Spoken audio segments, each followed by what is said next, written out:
पूर्वी उत्तर भारत के एक छोटे से गांव सोनापुर में सुबह बहुत सादगी से आती थी। न कोई बड़ी इमारतें, न ऊंची ऊंची सड़कों का शोर। चारों तरफ फैले हरे भरे खेत, आम और पीपल के पेड़, कच्चे रास्ते और बीच से बहती एक छोटी सी नदी, सरयू की शाखा। सुबह होते ही मुर्गे की बांग, गायों की घंटियां और मंदिर से आती धीमी सी घंटी की आवाज पूरे गांव को जगा देती। इसी गांव में रहता था रामू धोबी। रामू की उम्र करीब 40 साल थी। दुबला पतला शरीर, सांवला रंग, माथे पर हमेशा चिंता की लकीरें और आंखों में अजीब सी शांति। उसका घर मिट्टी का बना था। एक छोटा सा आंगन, खपरेल की छत, एक कोने में चूल्हा और दूसरी ओर लकड़ी का पुराना पलंग।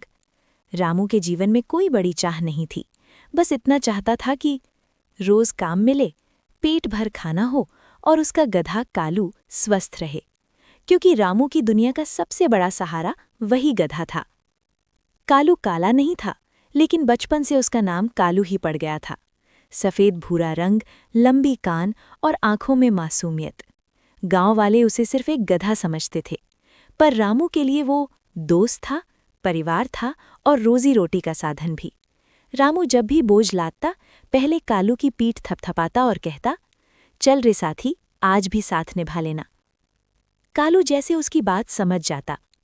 हर सुबह रामू अपने कंधे पर कपड़ों की गठरी रखता और कुछ कपड़े कालू की पीठ पर लाद देता। फिर दोनों नदी की ओर निकल पड़ते। नदी किनारे धोबी घाट था। पत्थरों की सीढ़ियां, किनारे बंधे पेड़ और पानी की लगातार बहती आवाज। रामू कपड़े धोता, पटकता, निचोड़ता। सूरज चढ़ने लगता, उसकी पीठ पसीने से भीग जाती। कालू पास ही खड़ा रहता, कभी पानी पीता, कभी घास चबाता। गांव के बड़े लोग रामू से ज्यादा बात नहीं करते थे। कुछ उसे नीची नजर से देखते, कुछ मजाक उड़ाते। अरे रामू, तेरा गधा तो तुझसे ज्यादा समझदार लगता है। रामू हंस देता। वो जानता था, दुनिया मजाक उड़ाती है, लेकिन पेट मजाक से नहीं भरता। एक साल गांव में भयंकर सूखा पड़ा। नदी का पानी कम हो गया, खेत सूखने लगे, काम भी कम होने लगा। लोग नए कपड़े पहनने लगे, पुराने धुलमाने कम देने लगे। रामू की आमदनी आधी हो गई। कई रातें ऐसी आईं जब चूल्हा नहीं जला और कालू को भी आधा पेट चारा मिला। रामू रात को आंगन में बैठा आसमान देखता, तारे चमकते, लेकिन उसकी जिंदगी अंधेरी लगती। वो सोचता, अगर कालू बीमार पड़ गया तो, अगर काम पूरी तरह बंद हो गया तो। उसके पास कोई जवाब नहीं था। एक सुबह कालू उठा नहीं, वो सुस्त पड़ा था, खाना नहीं खा रहा था। रामू घबरा गया। उसने गांव के वैद्य को बुलाया। वैद्य ने कहा, ज्यादा काम और कम खाना, गधा कमजोर हो गया है। दवा के लिए पैसे चाहिए थे। रामू के पास सिर्फ 10 रुपए थे। रामू गांव के साहूकार हरनाम सेठ के पास गया। सेठ ने ऊपर से नीचे देखा और बोला, गधा बीमार है तो बेच दे। रामू का दिल कांप गया। सेठ जी, गधा नहीं रहेगा तो मैं क्या करूंगा? सेठ हंसा, गरीब का भरोसा भी गधे जैसा ही होता है।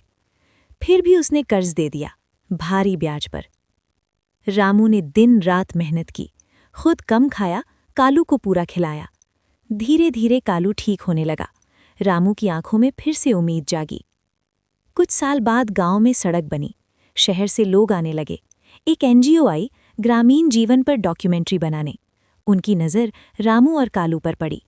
पहली बार रामू ने कैमरा देखा, डरा लेकिन सच्चाई बोली। उसने बताया कैसे वो और कालू साथ जीते हैं, कैसे गधा सिर्फ जानवर नहीं, साथी है। वीडियो वायरल हो गया, शहर से लोग आने लगे, कुछ मदद करने, कुछ सीखने। रामू को सम्मान मिला, उसके काम को सराहा गया। गांव वाले जो मजाक उड़ाते थे, अब सिर झुकाने लगे।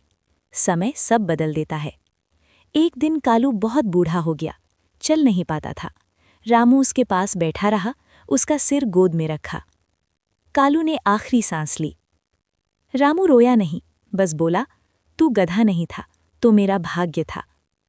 आज भी सोनापुर गांव में लोग रामू को जानते हैं। उसके आंगन में कालू की याद में एक छोटा सा पेड़ लगा है। जब हवा चलती है तो लगता है जैसे कालू की सांस आज भी उसमें बसती हो।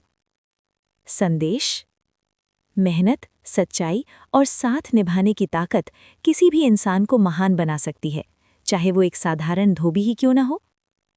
ऐसी ही मज़ेदार कहानी के लिए वीडियो को लाइक करें और चैनल को सब्सक्राइब करें।